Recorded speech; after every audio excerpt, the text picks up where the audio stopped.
Foi aqui que tudo começou, são as nossas origens. A esperança raramente é sem rosto. Que os jovens vão para a escola com suéter. Antes iam com frio.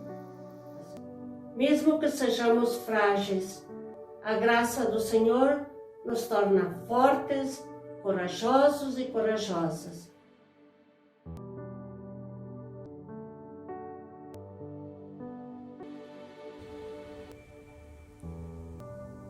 Olá!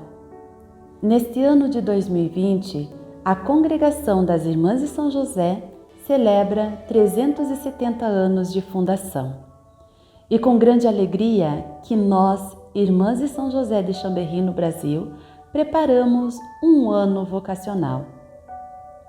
E para bem vivermos e celebrarmos este ano vocacional, preparamos uma programação especial que será transmitida através das mídias digitais ao longo dos meses de outubro de 2020 a outubro de 2021. E contaremos com momentos orantes, formativos, celebrativos, com testemunhos de vidas e muitas outras coisas que vão acontecendo.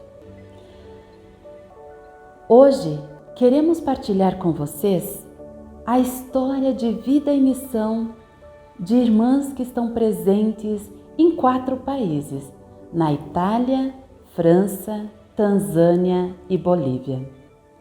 Acompanhe conosco a partilha da história de vida, vocação e missão neste chão sagrado. Se você perguntar a uma irmã de São José qual é a sua missão, ela vai responder que a missão é a unidade. E depois falará para vocês com certeza da imagem do Firmem.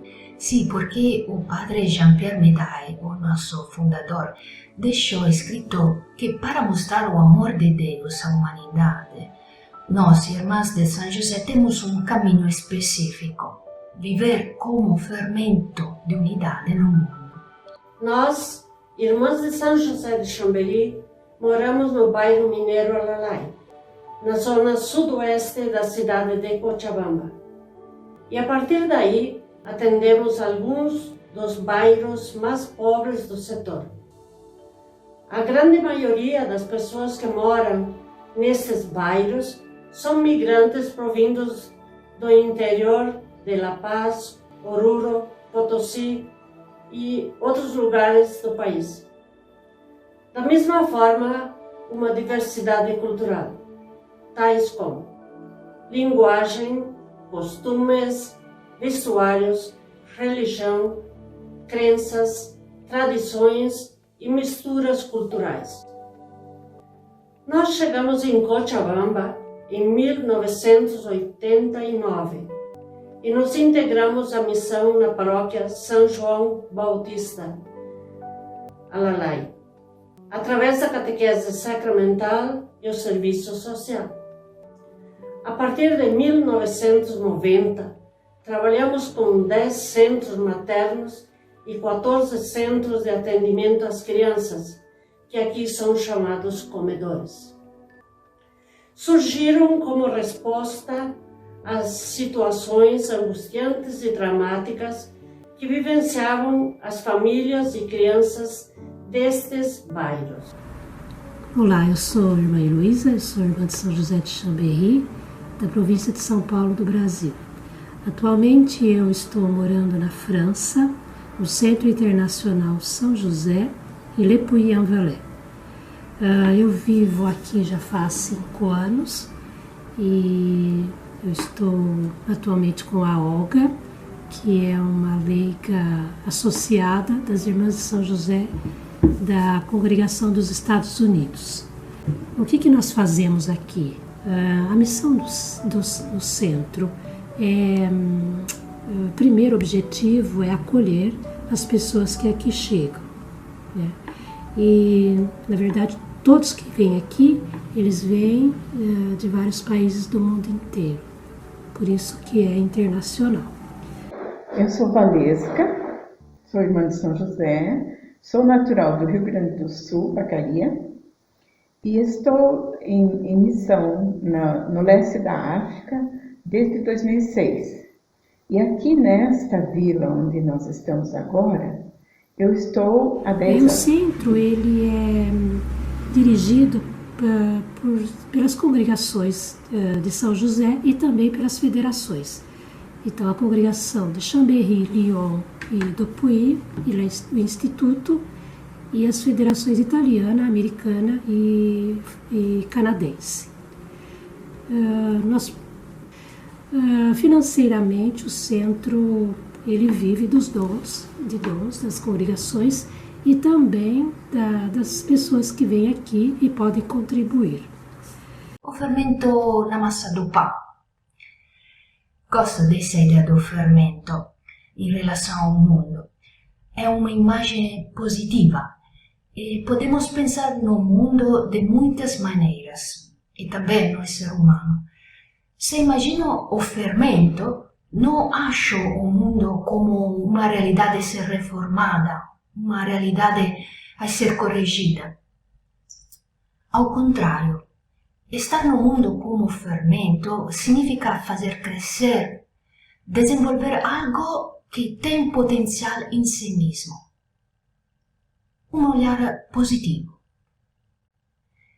Além disso, para que funcione, o fermento deve ficar no meio. Guardado perfeitamente na geladeira, o fermento é inútil. O fermento é feito para estar no meio. É o oposto de estar separado. Assim, a nossa missão é estar presente, estar com. É oferecer amizade, criar vínculos de reciprocidades que nos colocam no mesmo nível das pessoas. Isso de maneira especial com os marginalizados, com as comunidades que não possuem nada, com as populações que a história prejudicou. Quando visito uma comunidade, gosto de observar as minhas irmãs e as relações delas com o povo. As pessoas que vêm e vão de nossa casa não são usuários de um serviço ou beneficiários de um projeto. Eles se sentem conhecidos, amados, chamados pelo nome pelas irmãs. As irmãs ligaram a sua vida à história deles. E sem querer, algo inicia a crescer. Esta é a missão do fermento. Quando cheguei aqui nesta realidade, havia um centro de costura bastante limitado. E começamos a pensar, junto com uma ONG que trabalha aqui, uma possibilidade de revitalizar essa costura. E assim surgiu um centro de economia solidária que se chama Incomanili Craft, em inglês. E esta economia solidária já atingiu mais ou menos umas 50 mulheres. O grupo recebe à medida que produz o seu produto. Nos deparamos com um alto índice de pobreza, desemprego e desnutrição infantil. As crianças não se desenvolviam fisicamente e não prosperavam na escola. Assim, a paróquia decidiu ampliar o apoio através dos centros de saúde, que funcionaram nos bairros para atender a população em geral. Entre os serviços básicos, o problema da escassez de água foi relevante. A água era adquirida através de cisternas. Muitas famílias compravam um tonel para toda a semana, porque tanto a água quanto a economia eram limitadas. Falando dos centros de atendimento, podemos dizer que neles se atendiam aproximadamente 1.600 crianças todos os dias. Embora o almoço não fosse a solução para o problema da alimentação, pelo menos era a colaboração que podíamos oferecer às famílias. Essa ajuda permitiu que os pais saíssem para trabalhar no comércio informal e em outros trabalhos eventuais. Podemos nos perguntar: como funciona o centro de atendimento para as crianças? Cada centro de atendimento tem uma administradora e uma diretoria de pais de família. A encarregada administra as contribuições das famílias, organiza o turno de cozinha, o cardápio, garante e cuida da boa alimentação das crianças. A diretoria convoca a reunião mensal de formação e informações práticas, além de programar as atividades com os pais e as crianças. Por outro lado, os pais se comprometem a participar de reuniões mensais, turno de cozinha, trabalho comunitário, convivência, festas patronais e outros. As crianças, por sua vez, se beneficiam de apoio escolar, excursões, esportes, saúde preventiva e outros cursos. Tudo isso é oferecido levando em conta o respeito, a inclusão, a liberdade de credos, pois tudo está focado na proteção e a defesa da vida em todas suas dimensões. Uma das dificuldades que nos acompanha ao longo deste processo é a falta de orçamento suficiente para pagar os profissionais. Por isso, costumamos pedir colaboração de profissionais voluntários, que, graças a Deus, sempre encontramos. E pode-se dizer que, após o início desse grupo, a maioria dessas jovens tem melhorado quase que 100% a sua vida. A maioria delas são adolescentes que ficaram grávidas e que tiveram que manter a sua vida e os seus filhos. Então, a partir disso, nós começamos a desenhar artefatos de costura, fazer cópias de outras pessoas que faziam coisas bonitas e depois nós anexamos a isso uma malharia. E também no mesmo esquema, cada pessoa recebe a partir do produto que produz. E com isso nós podemos dizer que nós vimos que os jovens vão para a escola com suéter. Antes iam com frio. Eu sou muito grata a Deus de estar aqui, vivendo aqui nesse lugar que no Brasil nós chamamos de chão sagrado. Porque foi aqui que tudo começou, são as nossas origens. Aqui todas as congregações podem se unir, se encontrar e reconhecer que o carisma é o mesmo para todas, que foi a grande herança que o Padre Medaille nos deixou. Depois também nós acompanhamos os grupos que aqui vêm. O Puy é uma cidade histórica. E na cidade do Puy nós temos a cozinha, que na história foi o lugar onde as primeiras 6 irmãs começaram a nossa congregação, juntamente com o Padre Medaille. E é um lugar muito importante, e onde as pessoas visitam. Outro lugar importante é a árvore do martírio. Isso dá um salto histórico, porque foi na Revolução Francesa que, infelizmente, 6 de nossas irmãs elas foram guilhotinadas. A visita é feita também na igreja do colégio, e lá o Padre Medaille celebrou.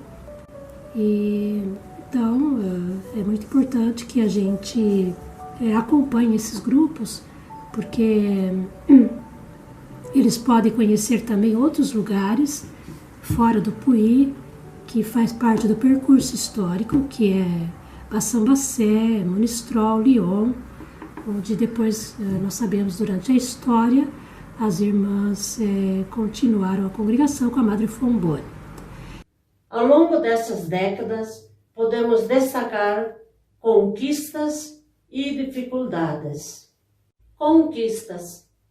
As famílias melhoraram sua situação econômica, a estabilidade no emprego, melhoria dos serviços básicos nos bairros, construção de escolas públicas e de convênio, postos de saúde ainda precária, mas presente, vias públicas pavimentadas e transporte urbano relativamente fluido.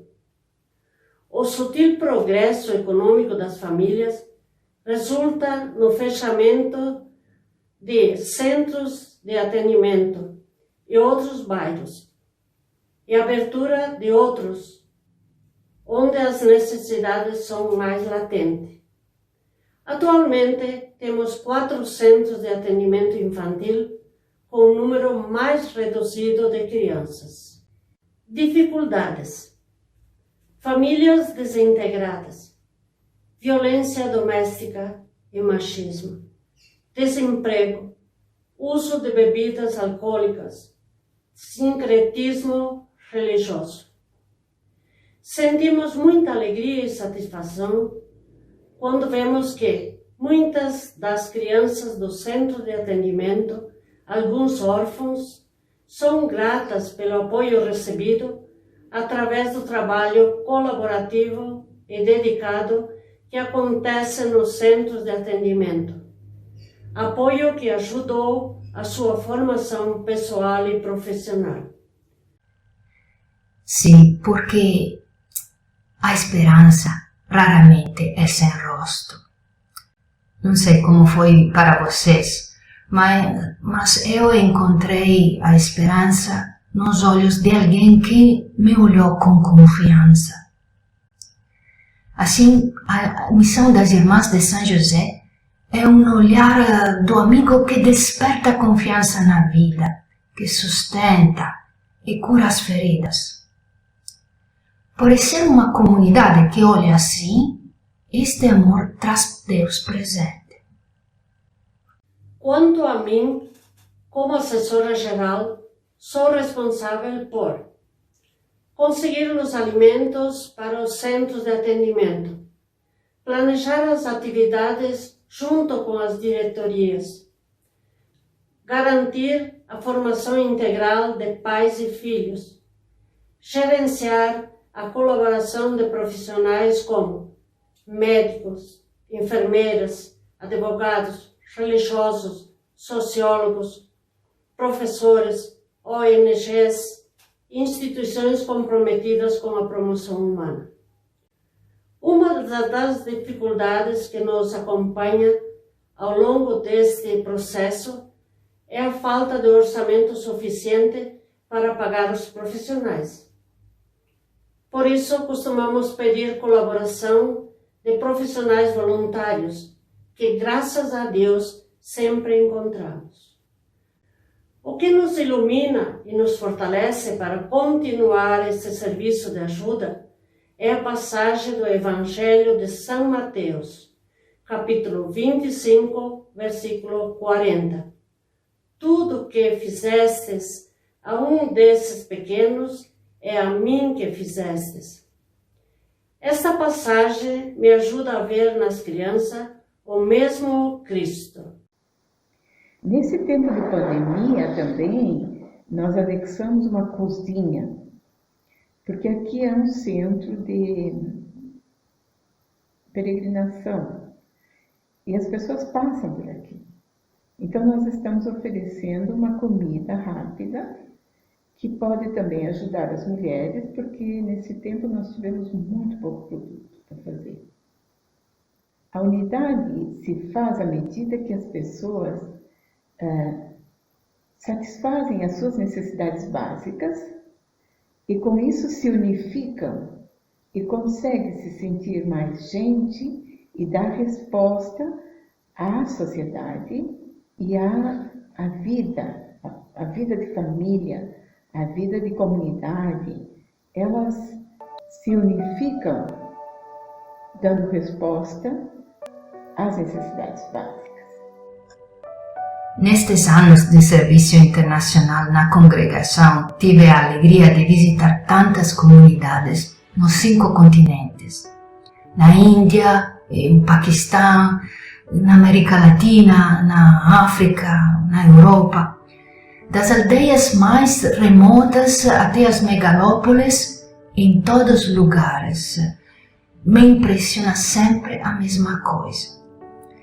Estamos fazendo muitas coisas boas, mas o mais importante não são os nossos projetos, as atividades de promoção, a formação, os centros sociais, os nossos colégios.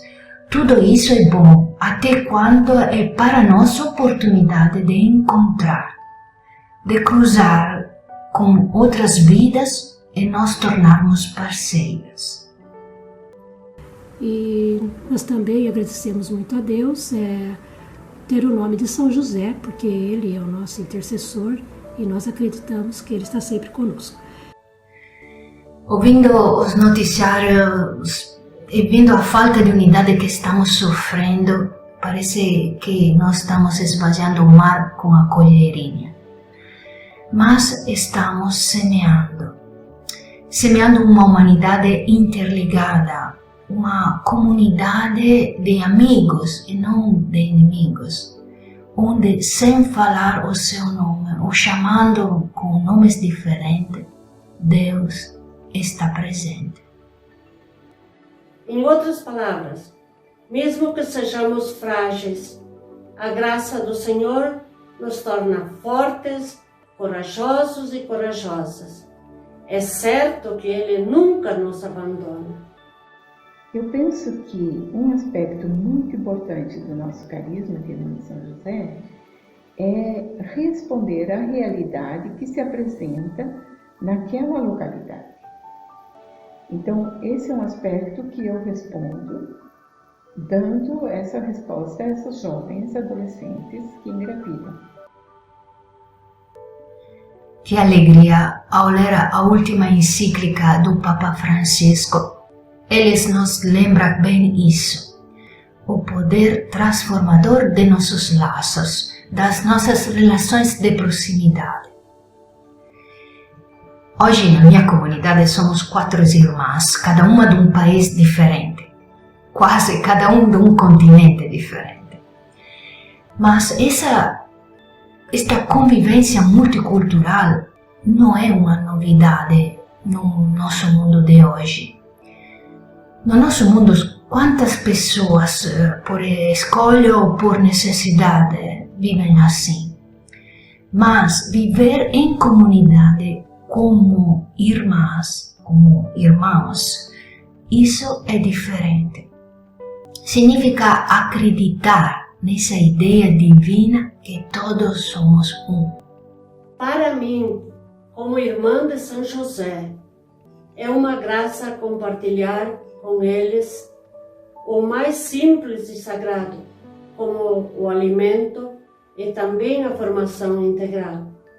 É importante mencionar que o contato com esses irmãos mais pequenos nos ensina a relativizar muitas coisas que pensávamos serem indispensáveis.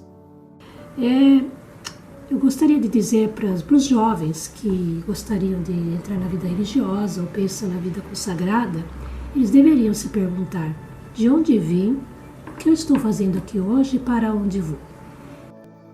Eu sou uma mulher realizada dentro do carisma de unidade que eu escolhi.